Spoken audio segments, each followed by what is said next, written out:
In modern times, whenever a powerful figure needs to travel, they are typically accompanied by their personal bodyguards. In ancient Rome, the situation was quite similar, as emperors and other high-ranking officials never went anywhere without the protection of their private guards. The lictors. The very origin of the word lictor is so ancient that it takes us back to a time when the Roman Empire was still a distant dream.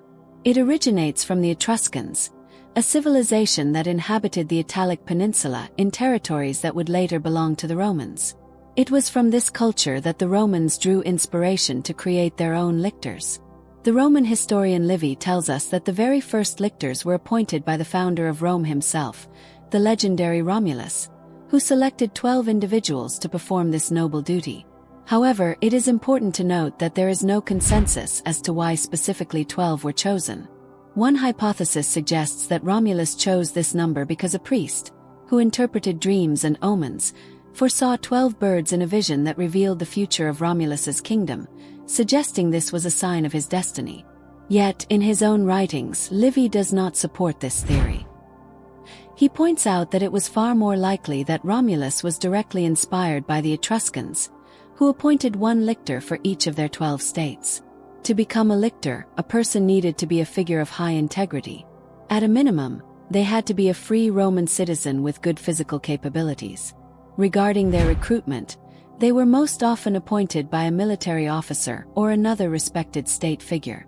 However, the most common practice was for lictors to be chosen directly by the officials they were assigned to protect. This ensured that only men who were completely trusted by that individual would oversee their security. In Rome, lictors wore a toga. But during a triumph or an event outside the city, they would wear a red military garment called a sagum. For funerals, they wore black robes. As for their salary, it could vary, always depending on the official they protected or their rank.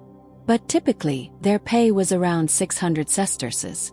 Lictors were responsible for protecting all Roman officials who held Imperium, which was the formal power to command. This included senators, magistrates, and consuls.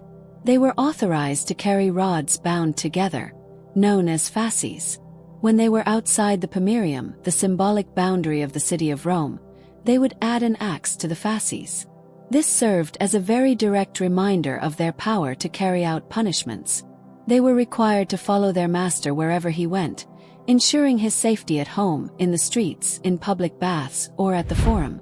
They had to stand by their master's side, especially in crowded places or during potential disturbances. An official could only dismiss his lictors if he was addressing a superior authority or visiting a free city. During these journeys, the lictors would form an orderly line in front of their master. The lead lictor, known as the proximus or primus, organized their movements.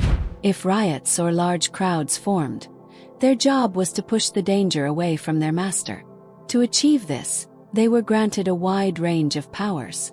They had the authority to punish and arrest Roman citizens if ordered to do so by their master. The number of lictors protecting an official depended on his power and status. A dictator, such as Julius Caesar, could have up to 24 lictors. In contrast, a consul or a proconsul might have between 6 and 12. During the imperial period, emperors were initially escorted by 12 lictors. This number was later increased during the reign of Domitian, who raised the number to 24 lictors to safeguard the emperors.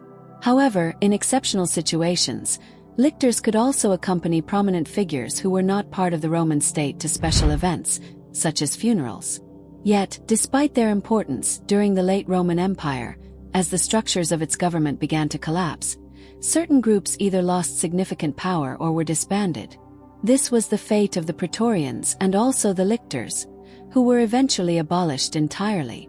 But even after their extinction, these guards managed to secure their group's name in the history books, ensuring they would be forever remembered as a great symbol of the power and glory of the ancient Roman leaders. So, if you enjoyed learning about these bodyguards of ancient Rome, don't forget to leave a like on this video and subscribe to our channel. And I will leave another video suggestion for you to watch right here.